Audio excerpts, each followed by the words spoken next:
Welcome to the Krypton Report podcast. I am one of your hosts, Tyler, the Superman of Blue, the Man of Tomorrow. With me is my co-host in crime, that jolly old St. James, the Man in Red, the Man of Steel, Mr. James Cole. You're rushing the holiday, man. Hmm. My favorite holiday hasn't even got here yet. Oh, I'm sorry. I didn't mean to rush Arbor Day. Or what else we got? Halloween, bro. I know. Me and Sayla. Season. We had a deep conversation about favorite holidays and stuff today, as Sayla decided that she will go as Peacemaker for Halloween. So, and I was like, you know what, whatever, I don't care. So I'm working on we're working on her helmet right now.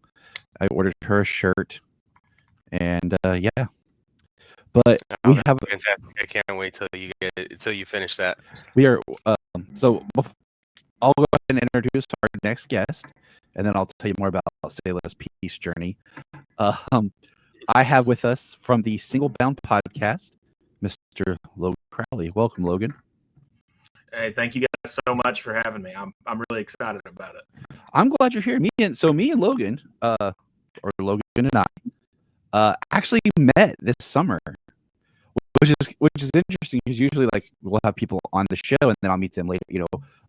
But we met in Metropolis, so it was cool. And I was like, I was like, you definitely have to get on the show, man. We gotta cast together. It was a wild confluence of unlikely events because we were both watching Ed Gross's his panel at the Superman celebration, and then he called a kid up out of the crowd for the raffle, and the kid just happened to draw her own dad on the first shot to win the prize. And then the dad started talking, and I didn't recognize him from looks because I only ever listened to the show on Spotify. But as soon as you started talking, I went, "Oh my God, that's Tyler Patrick. He's from Krypton Report and digging for Kryptonite." And heard you on Man of Steel too, or Men of Steel. So yeah, I just as soon as you started talking, I went, "Oh, I know that guy." It was great. Logan was rocking like the George Reeves old style hat, you know. That's a everyday wearer for me. It's speaking of George Reeves, real quick. I don't know if you guys. I shared this. I don't know, Logan, if you've seen this. I'll send it to you. There are 4 new Superman pop figures that are coming out. I did see this. Okay, good. And one is a George Reeves, and that's the one that I have to get. Like I'm still very much upset that this year we did not get a McFarlane run of figures dedicated to the other Superman. Like, you know, I was hoping, like how they did a few years back, they did the big Batman box set thing. I was hoping that we'd get a Brandon Routh, we would get a George Reeves. I think George Reeves' rights are tied up in a weird way because he didn't have any kids. That's true. So he, the last time I did any deep dive on it, that's one of the reasons why everybody had the bizarre CGI ghost faces in The Flash, apparently, is they weren't sure whether or not they could get the rights to George Reeves' face. So their solution was to make everyone not look like themselves as much as him, so that they do all of them. That's at least the scuttle that I've read on it. Yeah, but I just wish that we would have, gotten a McFarlane of him and of Brandon and even Tom from Smallville, like in the black trench coat, would have been awesome. Oh, I agree wholeheartedly. So, on a quick journey back to my lovely daughter, my daughter loves John Cena, right? And played Mortal Kombat 11 and Peacemakers on it, and I edited out some of the violence from The Suicide Squad so the kids could watch it because they really wanted to see it. So I've been meticulously editing Peacemaker season 1 into a very unique experience so that my daughter could see some of John Cena being Peacemaker. And it's so fun. And she goes, I want to be Peacemaker for Halloween. And I'm like, Person who knows Peacemaker as intimately as James Gunn's Tyler Patrick. Editing it for his kids.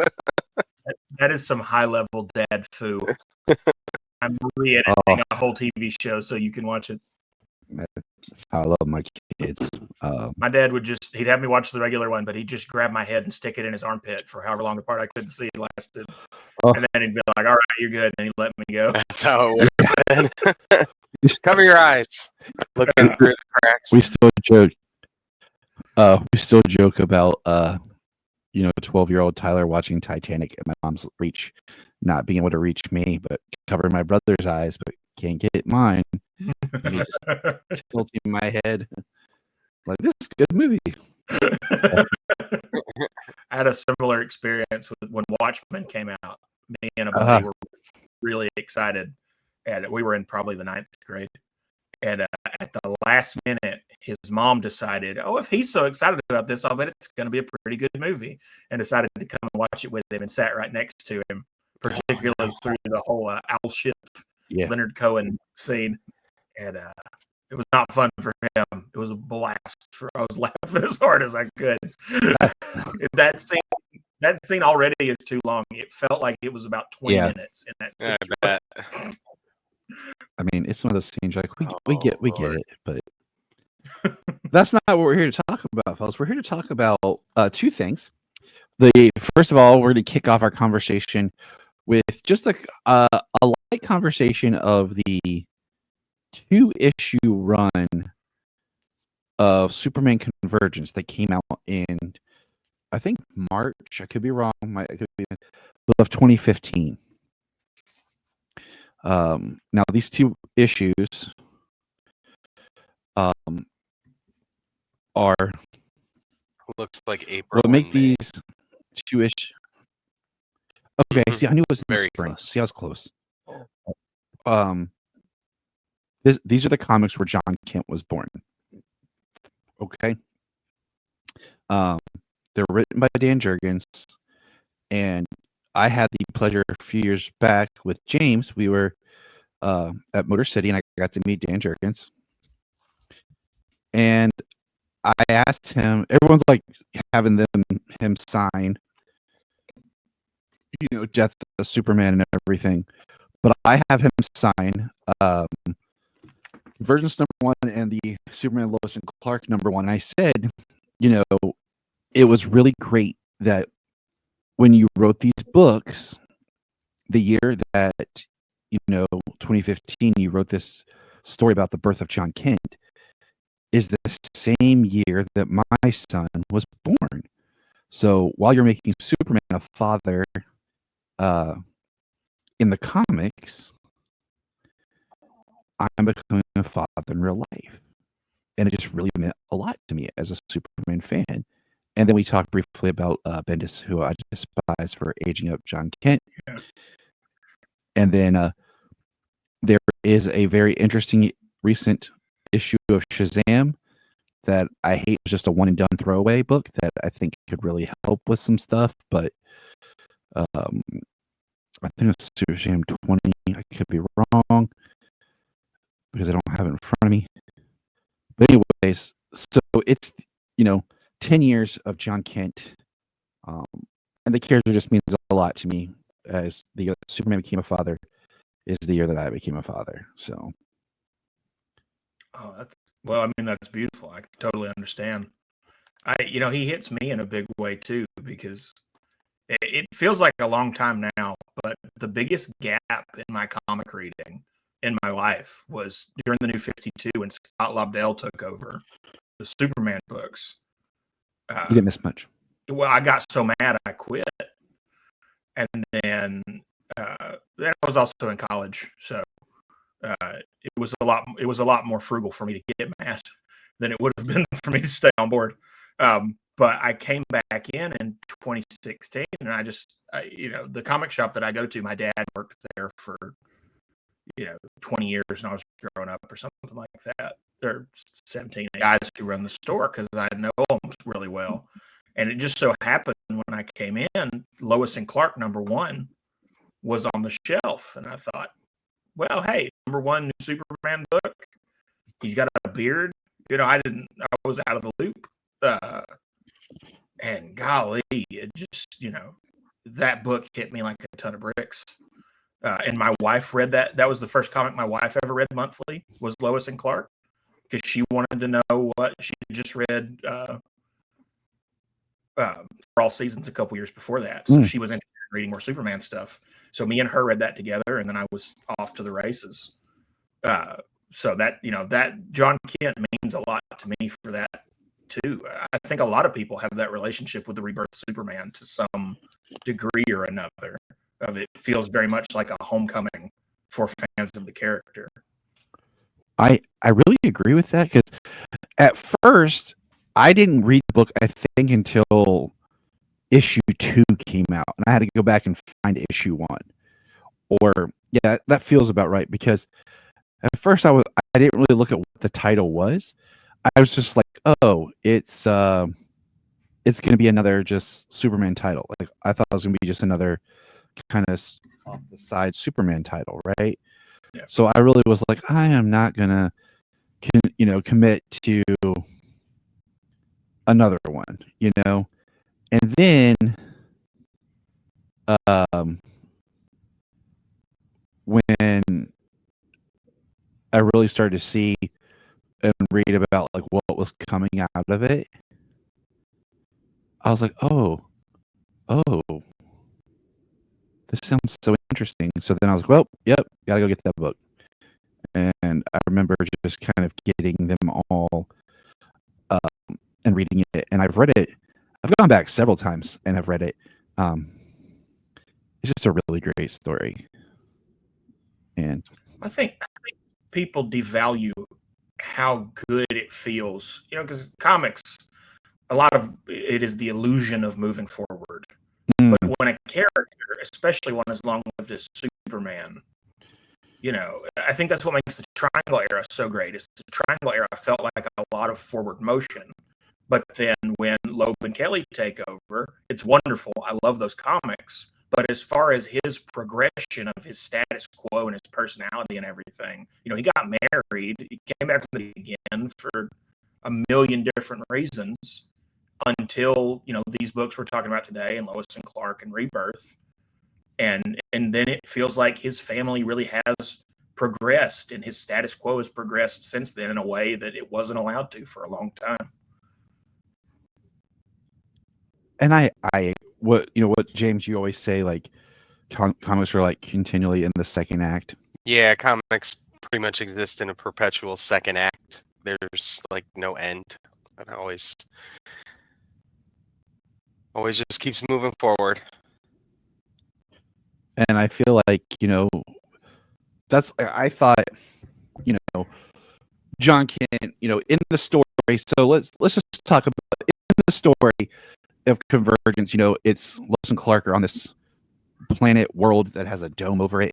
Well, all they know, And, they're in Gotham and they're trapped there with a dome over it, and Superman no longer has his powers.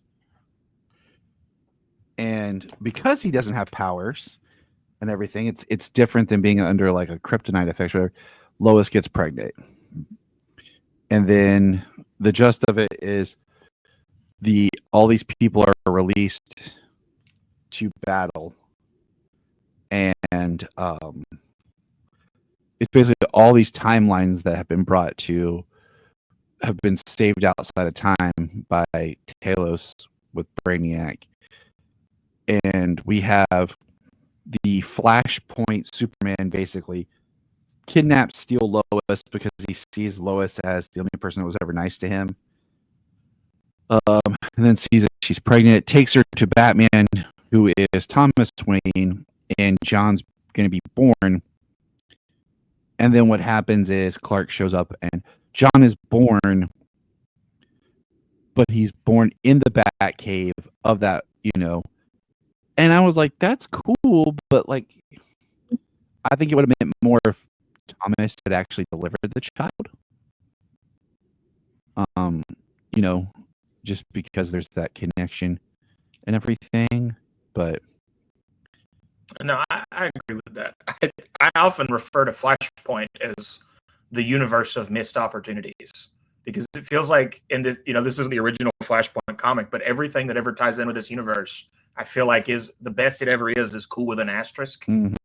Like, oh, it's neat, but what if they had, and you can do that with a world where Captain Cold is the hero of Keystone City, great idea, nothing really happens with it.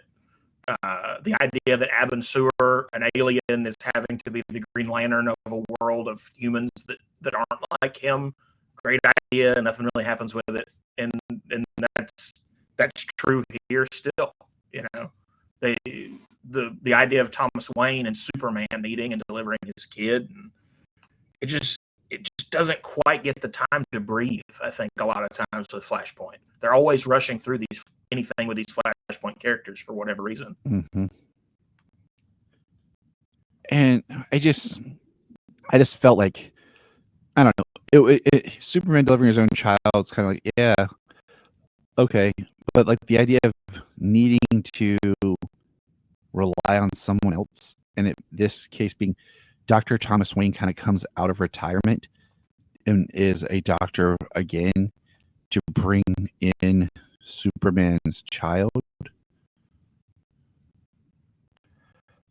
I just think, that's pretty heavy. Yeah. It would have been great. But I do enjoy just that story because I love seeing Clark and Lois I mean, as Thomas is there, guiding him with his, with his knowledge as a doctor throughout the whole thing. He's with him the whole time. I mean, I know he's probably, he hasn't been a surgeon in a long time, and he's been a drinker, and he's been in a lot of fights, and he probably doesn't have those hands anymore. I just like that would have been a good story. You know what I'm saying? Like, right. Something they did there. breeze through it because I bet if this was a more of an arc instead of 2 issues, yeah, probably would have had something more with that. I mean, I agree. Yeah. Something that I was kind of disappointed in is, in the Flashpoint world, Cyborg is the man. Like, all the other characters have been removed, and Cyborg, and that was one of my favorite ideas, is that Cyborg, in the vacuum created by all these other superheroes getting erased, becomes the greatest hero in the world, and is very competent. He's overwhelmed, but I would have liked to have seen a little more of that in the fight with the Flashpoint characters. Yeah, I would have liked to have seen him and Superman, this version of Cyborg that is, for all intents and purposes, the Superman of that world, morally, in a technical sense. I would have liked to have seen his interaction with Superman have more of a moment. I get behind that. I can stand behind that. I feel like you said the Flashpoint, just something's missing. But and then Tom Taylor, we love Tom Taylor, in his book retcons John's birth, making him born kind of more naturally in the fortress, and that's okay, but they don't really explain how he was able to be conceived. Not that I need a lot of detail or anything, but the idea that we're in this world where he's depowered,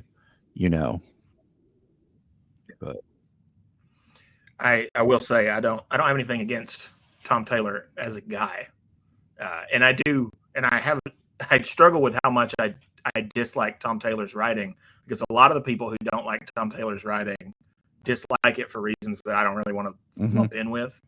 But I constantly have frustrations.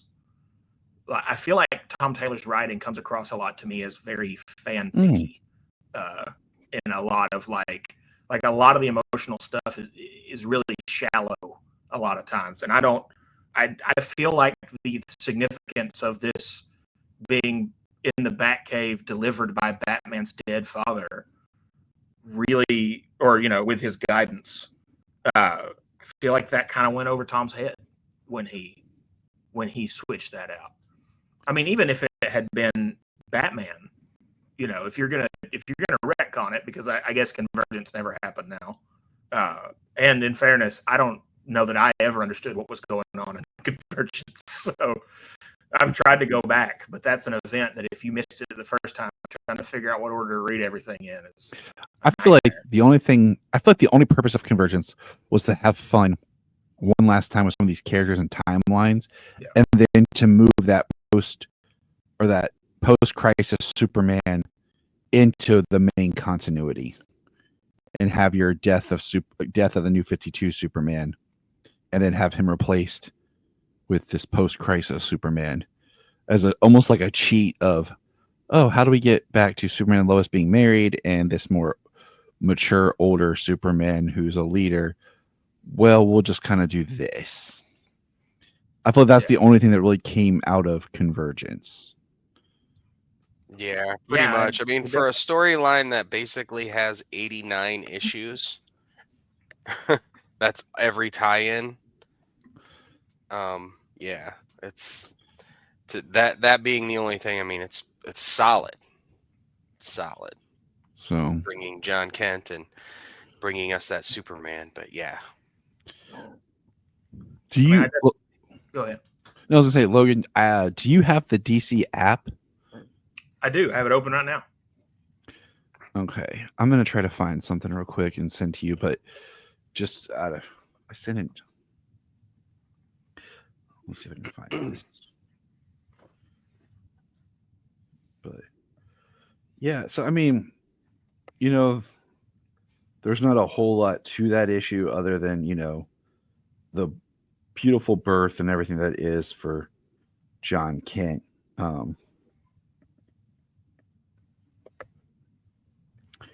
But yeah, well, I mean, any other special takeaways you guys have? I really liked getting to see the Flashpoint world act like a Justice League. I would have loved for Citizen Cold to be there, but to have Abin Sur and their Kal-El and Captain Thunder and Cyborg be a team and fight Superman, I thought that was really neat. And I thought the fight was incredibly well drawn and well, captured. Both the Lee Weeks part and the Jurgens part. I love Lee Weeks as Superman. Anytime I can get more of that. And then, of course, Dan Jurgens is a Mount Rushmore guy. So, I am working on trying to get another interview to talk with Mr. Jurgens, and I really believe that he is probably one of the most prolific Superman writers and Superman contributors to just the story when you start looking at the decades and times that he's worked in. Because, you look at some of the older comics, what made Crisis such a big deal was there was nothing like it. And now we have a Crisis every 2 years, maybe, or so.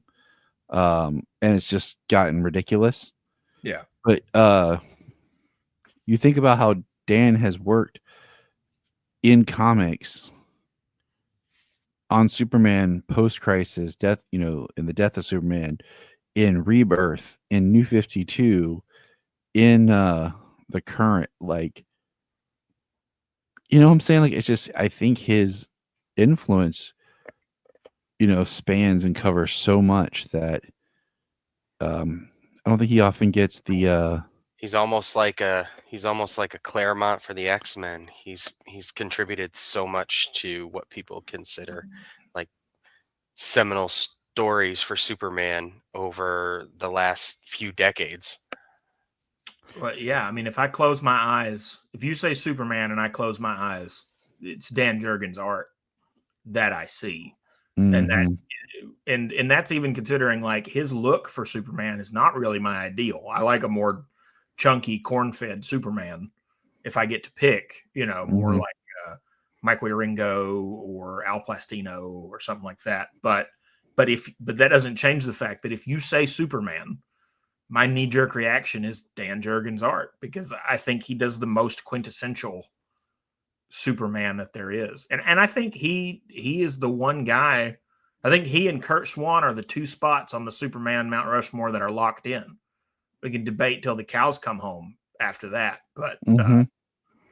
but their takes on the character's look are just absolutely. And when you see their version, you know exactly what era you're looking at and exactly what that Superman is and who drew it.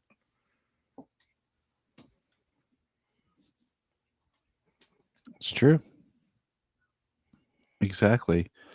So I mean that's the Convergence story. We're good there. The other story that we're here to talk about is a recent book, and that is the Superman the World. I got this in hardcover. Um, and then right after I bought it, it's when I it do dropped on as the well.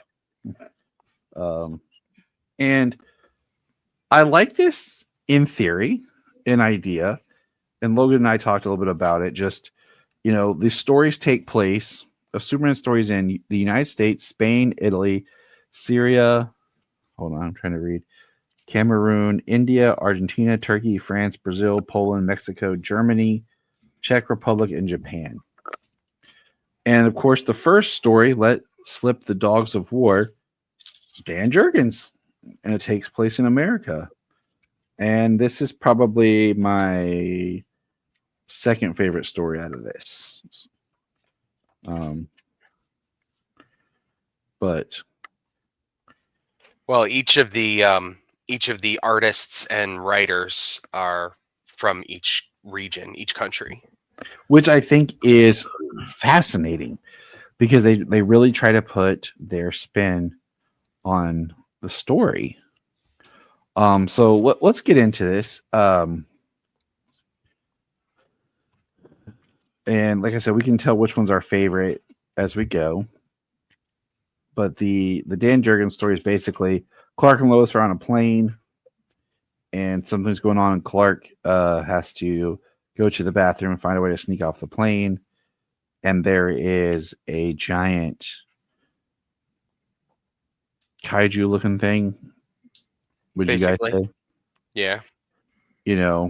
And the point is that Superman basically finds out that it's an alien who's stuck here and just needs help getting off the planet, and Superman helps him get off the planet because no one actually wanted to try to interact to help him. They just assumed that he was a threat and attacked, and then he has to slip back on the plane before he's noticed. So I really enjoy. First of all, I really enjoy these like 8 to 10 page stories collections. Like I really years ago when James and I did the whole review of the Superman Blue books, red and blue books. Mm-hmm.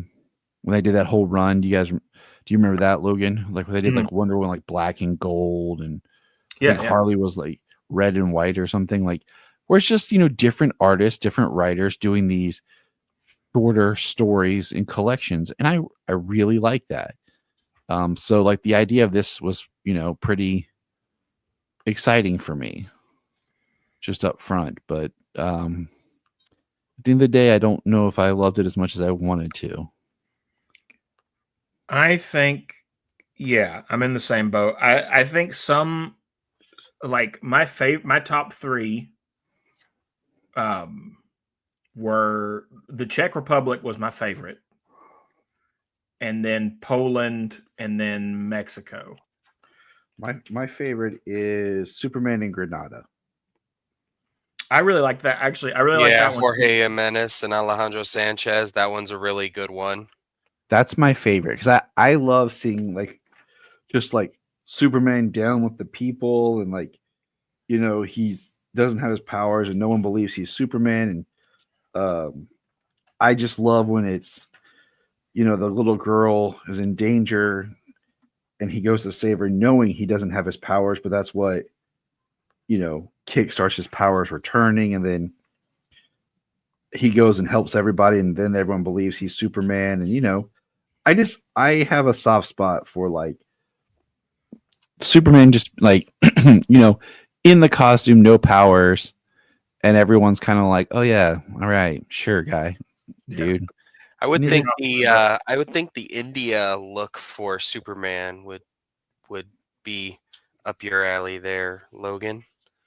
You said like the more corn-fed, chunky looking Superman. Oh, He's yeah. thicker in that issue. The artist there. We flip over back to it. The art in this, a lot of it is just incredible. Oh yeah, so much of it is so good.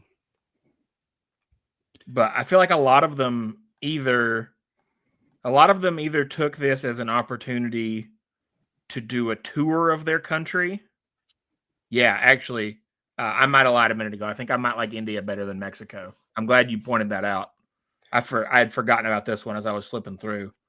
A lot of them either took an opportunity to make the story either a tour of their country or to introduce a national insert superhero into the DC universe.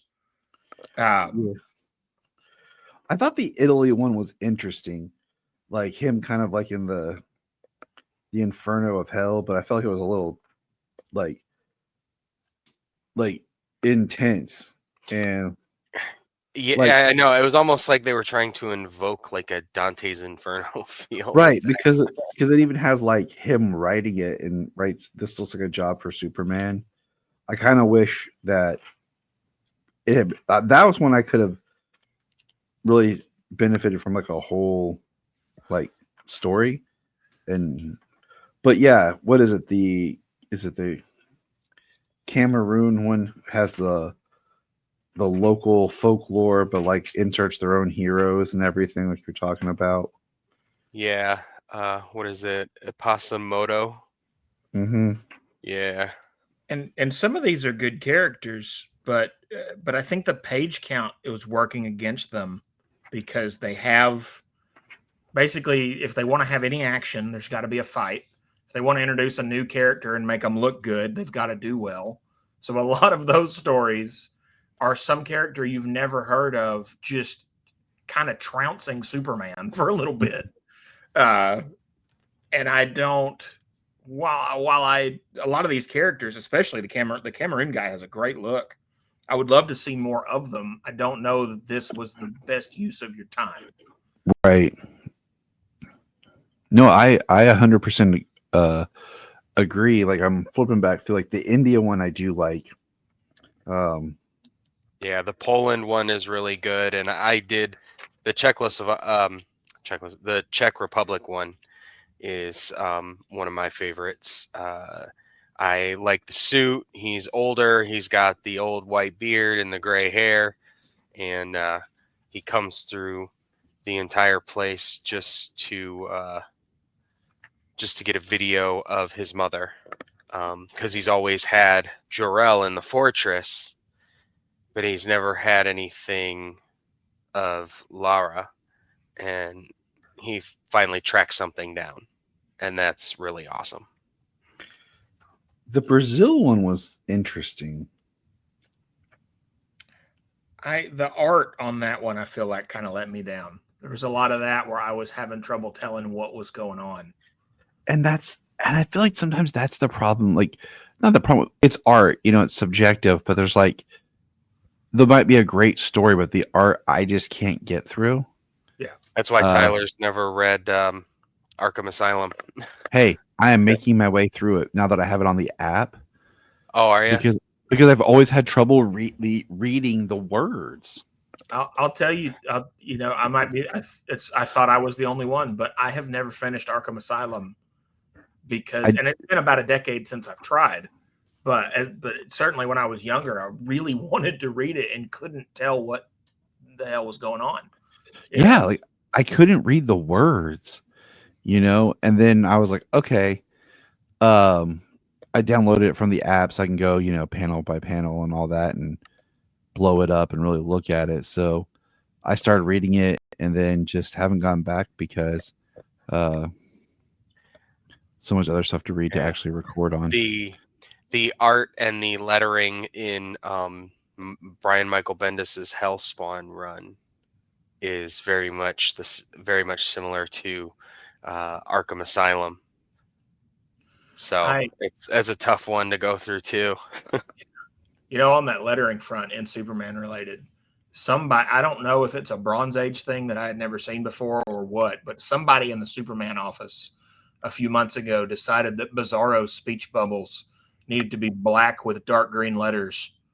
And I would like to throttle that whoever. It started happening in every comic, and it's hard enough to tell what Bizarro World Bizarro is saying anyway. When you add in that I can't read it, like it's not helping the situation. Yes. And this is why I struggle with Bizarro. Yeah. I also did love how they put Japan at the end, so you have to flip to the back and read it like a manga. I thought that was smart. The Poland, you guys talked about the Poland one. Yeah, I did like that. I thought that was cool. The like ice kind of princess, the symbol of rebirth and all that. I thought that was cool. The Mexico one.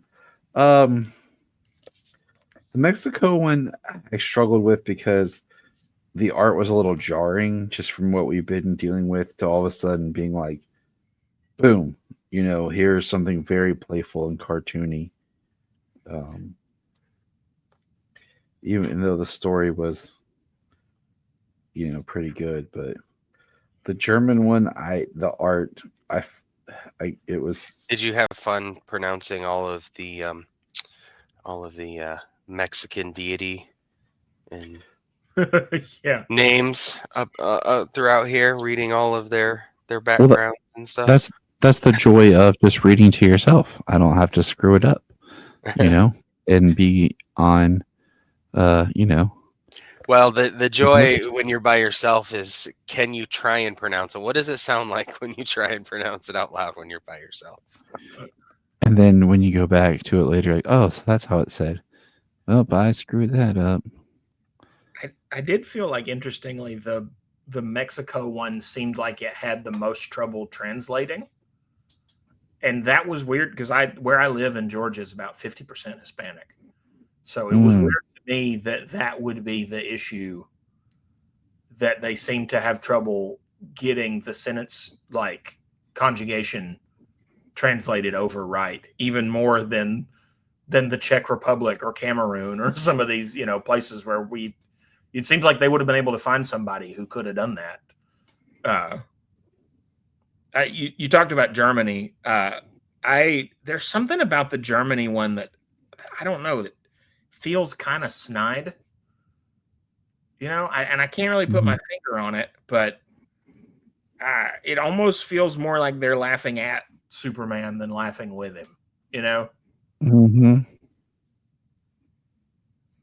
It almost reminded me of something that might have run in Mad Magazine or something like that. There you go. I was trying to figure out what it was reminding me of, and that's what it was. I was thinking like Dilbert comic strips. Yeah, I can see that. And I see that too. I would not have put this right next to Mexico though, because I feel like Mexico's achieves the vibe that this was going for better. And if you had spaced them out, I don't know that I would have been as put off by Germany. But having, Mexico has a very it's cartoony, but it's Superman, whereas this, like I said, it seemed more like the Super Duper Man strips or something like that. I like that, Super Duperman. So I think I might have restructured that a little bit if I was them. Let's see. Although, call me a hypocrite if you want, though, because that is a corn-fed Superman in Germany. Yeah. or kraut fed, however you want to say it. He's big. And then, of course, the manga one at the end, like James said, like you have to go to the back, and then and it is actually, this one is funny. It's all about him trying to get some food, um so it is kind of like different, and I like how there's a page that explains the order to read, the way to read it. But I don't. Will I go back to a lot of these stories? Probably not. I will probably reread the second one. Like I said, the Jorge Ramirez, because I really like Spain. Yeah, like there was a few that I would reread, a handful that I would reread. I mean, when it comes to the Superman Meshi, there's a whole thing on the app, a whole run of this Superman and Batman, all done in manga. So that's all on the app too. So I mean, if you like this, or if you want to dip into the other stuff, there's a lot more of that on the app for at least Superman and Batman that I've seen. But now, one thing, yeah, go ahead. I was just gonna say, I think the one, if I was only gonna come back to one, and I'm glad you reminded me about India, because I really do love India and I love the way they do the art. But if I was only going to come back to one, I think the Czech Republic won the book for me.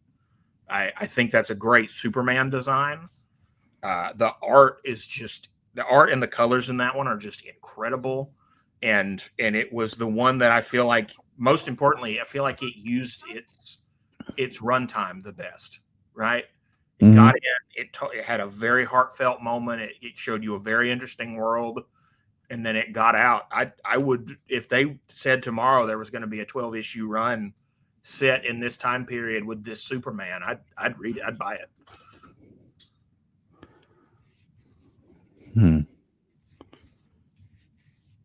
I mean, yeah, I think I almost wish that this was like a book that, like, all these stories and these creative teams each got like one full issue, and it was just announced that Superman the World was going to be a 12-issue run or something, instead of being a collection like this. Like, some of these stories got to be an entire issue. It was like one a month for like a year, just because some of these stories, I feel like you said, like, they needed to breathe, because you have to introduce Superman, introduce a fight, try to make some character development, and then wrap it up in 8 pages. Yeah. And when you're trying to fit it into your world or whatever, I don't know. I think it would have been really nice to see some things just spread out a little bit more. Well, one of the things that I liked as a thread for this book is the fact that Lois and Clark are investigative journalists. They do travel to get stories and stuff, and sometimes that's what has brought them to a country, and that is why Superman is in that country to save the day.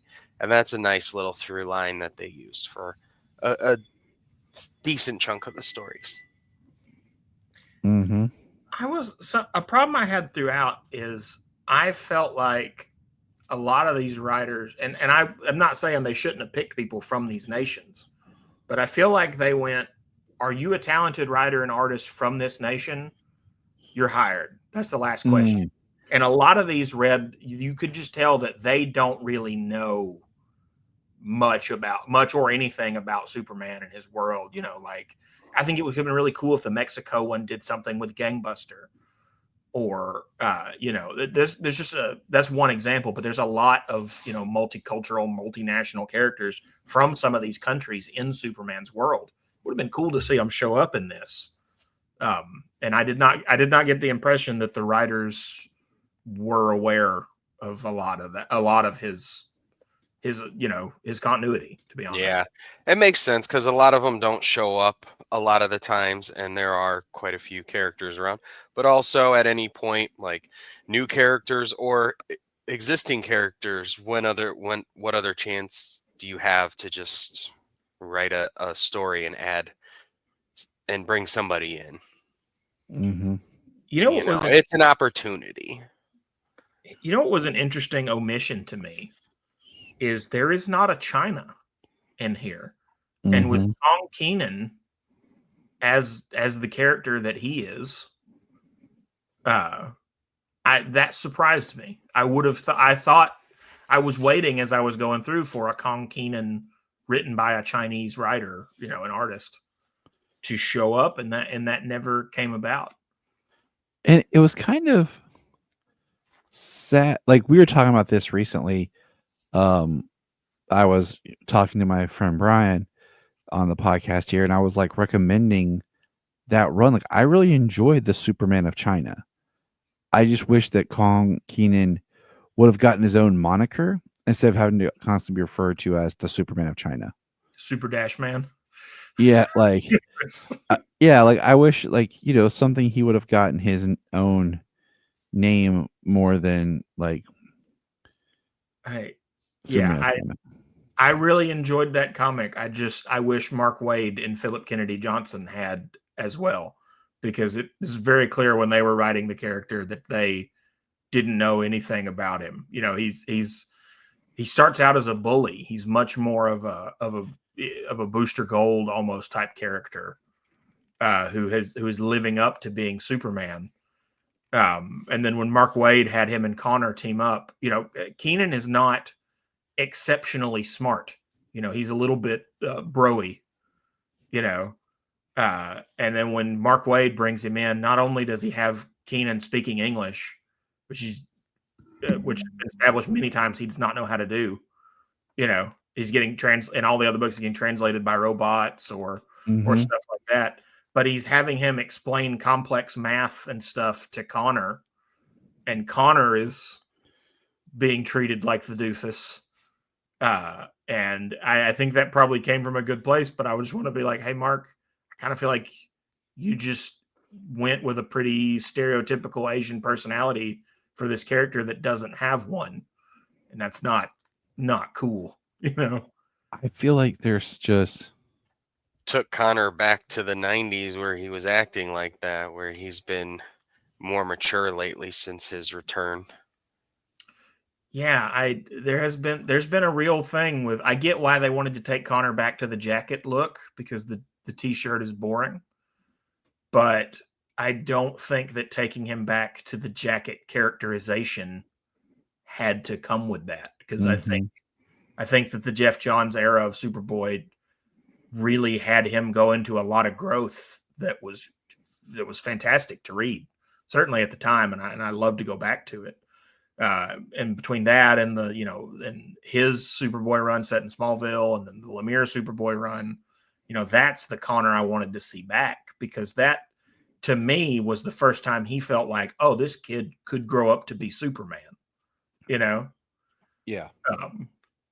And I felt like they did a really good job of gradually moving him over. And then since he's been back, since Bendis brought him back, it just feels like they haven't known what to do with him.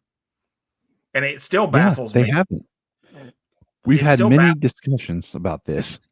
Oh yeah. I'm probably beating a dead horse then, but no, you're good. But just you probably heard him. Just the idea of like, all right, we want a young adult Superman to be a bisexual LGBT icon, so that those people feel represented in Superman comics. We just brought Connor Kent back from the dead. Who should we use? Well, the fact that was the math problem, and the answer they came up with was trap a 10-year-old in a volcano in a time loop until he percolates up to that level is wild to me. When it could have just been Connor. He's probably the age now where he should be a Superman, right? If he's got to be 18 or 19 at this point. Dude, don't even get me started. Like, yeah, I wanted Connor, like, okay, now we're going to go down this rabbit hole a little bit, but I wanted Connor to have, and this is an idea that came from my buddy Brian, the moniker of Red Sun. And and it would have been Red S-U-N, Sun, Mhm. you know, and him to kind of step into what I call like his Nightwing role, where he has his own moniker, he becomes his own person. And Jon Kent just stayed as Superboy. Yeah. But you know, they aged up Jon Kent, they made him Superman, which is confusing, and then they were going to give him the moniker now recently of Super Son, but he's really been absent in a lot of the comics recently. And then, you know, Connor's just Superboy, and I'm like, no, I think he needs to grow up and get his next phase like Nightwing thing. Oh yeah, I agree. Well, and I don't know if you've noticed, but they seem to be having a hard time deciding what age John is.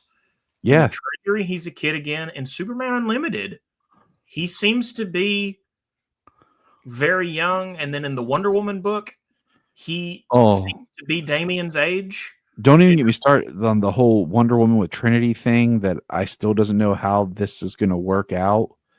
Where like she's been all there, of Tom but King's books always seem like they never fit. Yeah. So like that whole thing, and then when you compare how he was just a little younger, like a year or two younger than Damian, and then he became older than Damian, but then you still don't know exactly where all that, like where Damian takes place, like Yeah. and when they do these stories, like you say about Superman Unlimited, like we're not even sure what continuity or if that's in like main continuity. You know what I'm saying? Like, I started to say, by the way, speaking of him having his Nightwing moment, the one that I keep wanting to know why they haven't done is make him the Guardian.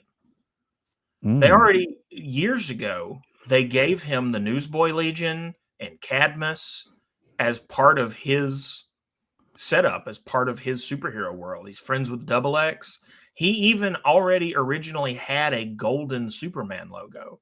So just put that logo on a blue and gold costume and let him be the current Cadmus Guardian, because that's already been 11 different people, and then he can have all of that. He can have all that architecture that he already has as his support cast, and you have his Nightwing name. I just feel like that they've brought you have different artists and stuff, and this is why editors are so important and supposed to really help out. But you've just had so many artists and stuff come in and writers and do stuff, and you're just kind of like you're bringing back stuff, but then we have this whole thing like, what's his face? Philip Kennedy Johnson, brought in the two Kryptonian kids. Red Sun and Starchild. Yeah. And then when Joshua Williamson comes in, he's like, and no, So I'm hoping that his Book of L. Have you read Book of L #1 yet? I did read Book of L #1. I'm hoping that he's going to bring that to some kind of satisfactory conclusion and explain why Superman adopted two children and then they got milk cartoned, out of nowhere. And that is just some of the problems that we face. I don't blame, I like Philip Kennedy Johnson's run though, but I don't blame the following writers for not wanting to pick up his threads, because he gives this fantasy novel dense lore to everything he writes. Like every superhero he writes becomes a fantasy novel. And I can't imagine. I literally was trying to explain what those two kids' backstories were in a comic shop just a few weeks ago. And they were like, they're from Warworld, but they're magic. And they're descended from the gods, but they're Kryptonian, but they're not. And I'm like, it makes a little more sense if you read all 50 issues or whatever in order, but those kids have such a horrible elevator pitch. Like it makes it really hard for any other writer to pick them up. And almost everything PKJ writes is like that. It's not sum upable. Yeah, Warworld Saga was pretty awesome, but you're right. That's a tough thing to take on after somebody wrote that. Oh, I loved it. I'm not talking. I'm not trying to say anything bad about that story. It's just like I'm looking forward to his Book of L that's going on right now. I haven't started it yet. First issue was great. Although my favorite new Superman book right now is the first 2 issues of that Kryptonite Spectrum book. I haven't read it yet. The first one did drop on the app. I saw that issue 2 just came out too, so they have a little bit. What I was talking about, the biggest criticism I have of them is like the World book that we're talking about. They have a little bit of that. I don't know how much you guys actually know about Superman. They kind of give me the vibe that they watched Smallville and read All-Star Superman. But it reads really almost like a sidequel to All-Star Superman. And the art is stellar, and it's very Silver Age in a fun way. I don't know where it's going. I don't know if they're going to stick the landing, but I loved the first 2 issues. That's always my fear in some of these stories is like they start great, but then it comes to the ending, something falls apart.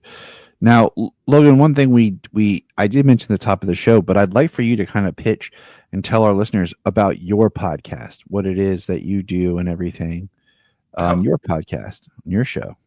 Well, see, I was throwing shade at Philip Kennedy Johnson for being bad at elevator pitches, and now here I am. So the premise of Single Bound is me and my wife, we are going through single issues of comics that stand on their own. Because the idea for the show came from a guy, Dennis Camp, started writing last year, and his Ultimate series is very much like every issue is self-contained to a degree. And it made me realize how much I loved that about old comics. And it was something that the medium really lost in the era of the trade paperback. So we're trying to go, and it's funny, I say that now, and I just realized we haven't done any Dennis Camp stories for the show yet. So I got to pencil that in. Sorry, Dennis. But so we're going through, and every week we pick one single issue and review it. And we try to tell people what it's going to be the week ahead of time. Although I think the next one we're going to cheat. We told people it was going to be either Amethyst or Supergirl Woman of Tomorrow, but it's going to be Spider-Girl because we're both on a big Spider-Girl kick right now. But we alternate. So we do one Superman-related issue because I'm Superman obsessed. And then we do one not Superman issue that can be anything. We've done The Spirit. We've done Marvel, DC, just whatever, as long as it fits between its staples, right? That the odd episodes can be that, and we have a good time. How are you feeling about this new Batman run then? I've read the first issue, and I read the issue twice. Has everybody read it here? I did read it, yes. James, have you got to read it? No. Okay, I'll try to keep it spoiler free. It's one I had to go seek out and get because it's not on the app yet, but everyone's talking about it because the premise is supposed to be every issue is a self-contained story. Yeah. Oh, okay. I was really excited about it. My first read through, I was kind of tepid on it. I didn't hate it, but I went, I don't. And then I read it again, which is a sign that it's pretty good. That I just, of my own volition, was like, I'm just going to go back through that comic again. And I enjoyed it a lot more the second time. I think I'm very interested in exactly that part of it, because it didn't dawn on me until after I had read it that it was a self-contained story that told the whole thing in one go. And I like how it has a kind of like Dick Sprang-esque Batman flavor to it that I didn't really think about the first time I read it. But as I sat with it, I got to thinking about that more, and I was like, that's really cool. That it's almost like this, this Silver Age Batman comic through a modern lens, which you see a lot with Superman, but they hardly ever do that with Batman unless it's Grant Morrison. So I think I'm going to stay on it. I think there's some cool stuff going on. I like the idea of having some sort of self-contained story. Yeah. Makes it easy to jump on in any issue if that's the case. Yeah, and that's what I'm saying. Like, for just referring to like someone to read, instead of instead of committing to these whatever, like 6 issues, or whatever it is. I do think I think because the more I thought about it, everything that I had an issue with is something the run inherited, not that it did to itself. Like AI Alfred. I was like, why do we need this? And then the more I thought about it, I was like, oh, because somebody else unscrewed Alfred's head. So if you want to have Alfred, you got to do this. And then it's like Vandal Savage is the police commissioner is bonkers to me. Yes, it is. Like that just, but then the more I sat with it, I was like, well, they didn't pick that. That's that's the baton they were handed. So, and that's the tough part is like, oh, I'm thinking about this, and then you're like, hey, you're gonna write Superman, and awesome, and then you get handed in this situation, and you're like, oh man, I really can't do the story that I wanted because I have to first either ignore some stuff or go fix some things up. Yeah, right. And even if you want to fix it, and I don't know that you can do, what's suffering a lot from that right now is the Joe Kelly Spider-Man run. I'm a huge Joe Kelly fan because of his Superman run, and I picked the first couple issues of that up, and now they're just piling up because I don't have any problem with the comic. I hate Spider-Man's status quo so much right now that it is messing with the enjoyment of the book, and that's happening a little bit with this Batman. And it wasn't that long ago when Superman's identity was out, during the Bendis run, during the handoff from Bendis to PKJ, that I had that same feeling about Superman. But I don't feel that way now. So sometimes, if you hang in there, you'll think things are bad, and then the quality of the story will sit up like the Undertaker, and you're back in the game. Yeah, Williamson's done some good stuff with Superman recently. Some interesting arcs, some good stories, and really moved a few bits of characterization forward. Something new with Lex Luthor finally. Oh yeah. That whole thing has been great. I'm a big Silver Banshee guy. Everybody has one obscure Superman villain that they're like, this is the one. And for me, it's like either the Eradicator or Silver Banshee. But like, I think that they're hopefully finally going to move her back into being one of his most dangerous enemies. That'll be really hurtful for Jimmy, though. Yeah, I'm about to say, how do you feel about the, good old Jimmy Olsen dating her? I think that was a stepping stone to a bigger thing. When it first started, I was like, I really wanted to talk to Joshua Williamson about like, how many people this woman has killed? It's a lot. But my thing is, but that comes down to like, has she? Because we've gone through. That's true. All these crises, and then the Omniverse, where you're like, I don't even know how much is the backstory and connected, and I just kind of have to roll with it, because there's so much that's not a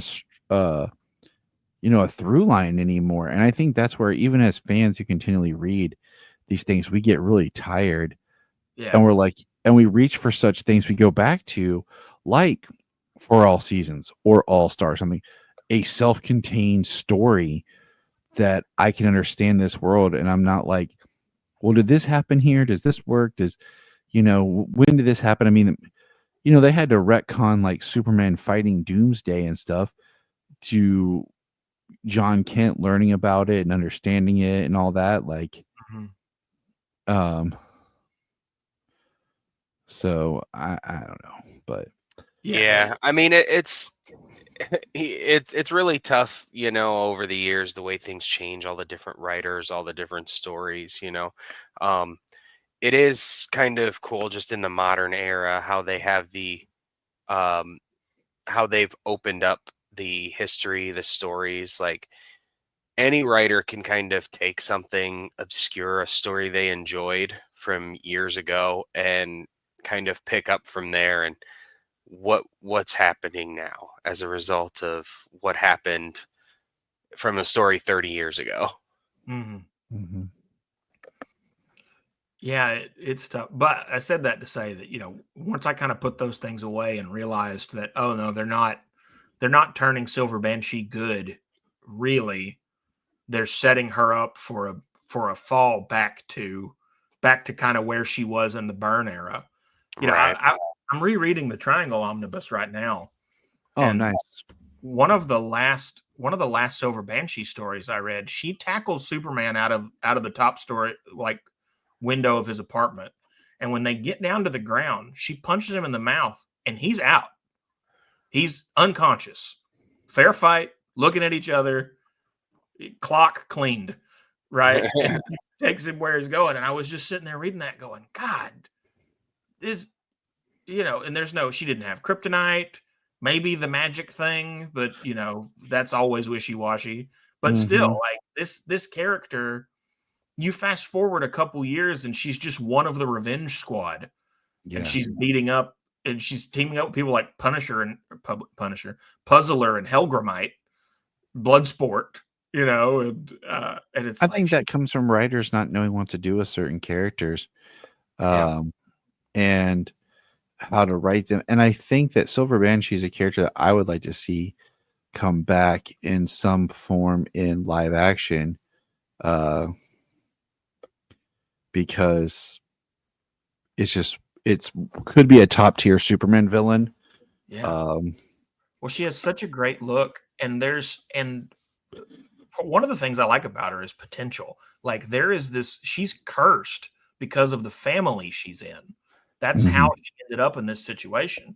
So there's an incredible, inherited family trauma story with Silver Banshee that's just sitting on a plate, and everybody just keeps walking past it, like, No, and I think that is a great way of opening that up and talking about trauma and generational trauma, the sins of the past and the family, and passed on, the child inherit it. yeah. And I'm also just really tired though of, like, not every villain needs to be a sympathetic villain, and not Yeah. every villain needs to like be redeemed and turn good. Like, there are sometimes I just want a villain to be bad to Yeah. go against my hero. Um, Especially the way that they do it, like, this is a big 180 from the Silver Banshee thing I was just talking about. But I used to have a good buddy who was really pretty badly abused by his parents as a kid. And I didn't notice until I started talking to him about comics and movies and stuff. He had a real pet peeve that every heinous bad guy, modern writers want to write in that they were beat as a kid. And he had a real pet peeve that has bled over into me, where he was like, can you imagine what it's like to read that as an abused kid and be like, every single one of these guys, if we want them to be a real, unforgivable lunatic, and we don't want to put a lot of work into explaining it, we just have them get beat as a kid. How many people in this country do you think read that with their histories and go and internalize that on some level? It's oh no, really, I believe it yeah. be like, it's almost like, oh, is that who I'm supposed to be? Is that who I'm supposed to be? I mean, coming from my background in employment and everything, like it's Oh very yeah. important that we put positive stories out there. Like um, one of my kids on my caseload, I sent him Superman Up in the Sky to read. Mm.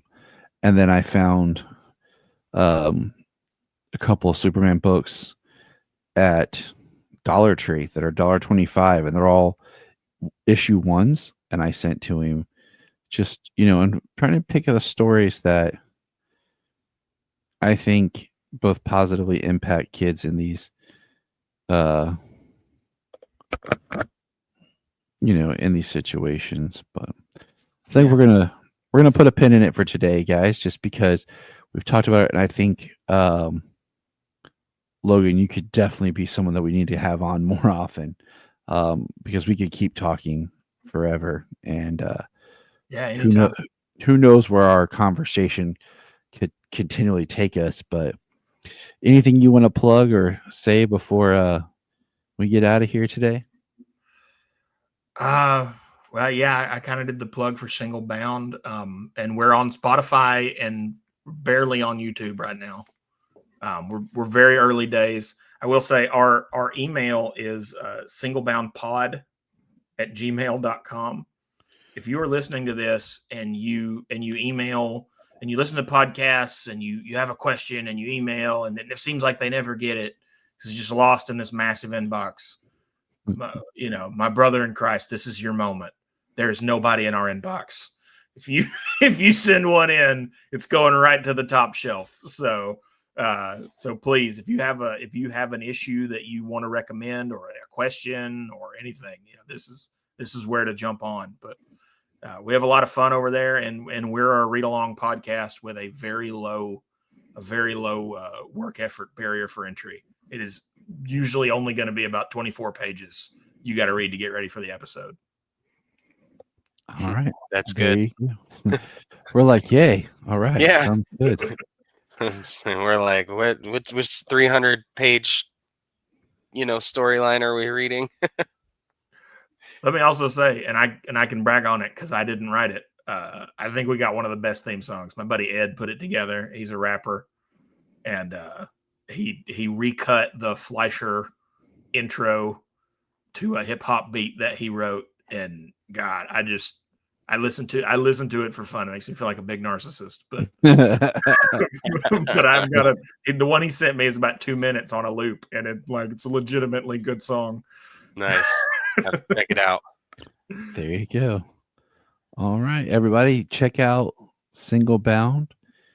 Check out just local comics. We dropped a lot of names of some different books to check out today, and we appreciate your feedback. And Logan, you are welcome back anytime. Awesome. Thank you guys so much. You're very welcome.